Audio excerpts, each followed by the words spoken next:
So first என்ன பண்ணோம் அப்படின்னா ஒரு கடாய் பேனில் நம்ம தேவையான அளவுக்கு எண்ணெய் விட்டு எண்ணெயில் பிரிஞ்சி இலை, பட்டை, கிராம்பு, ஏலக்காய், அன்னாசிப்பூ இது எல்லாத்தையுமே போட்டு நல்லா பொரியிற வரைக்கும் விட்டோம்.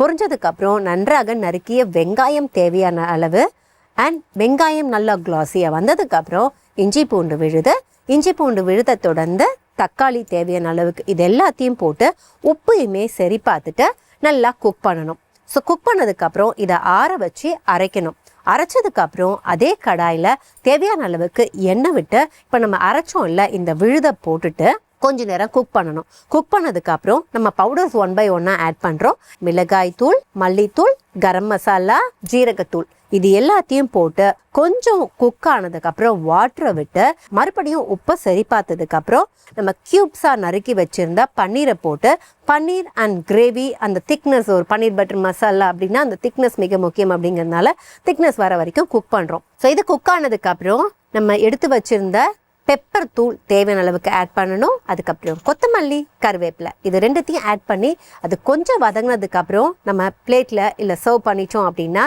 இன்னைக்கு எடுத்துக்கிட்ட இந்த ரெசிபி இஸ் ரெடி.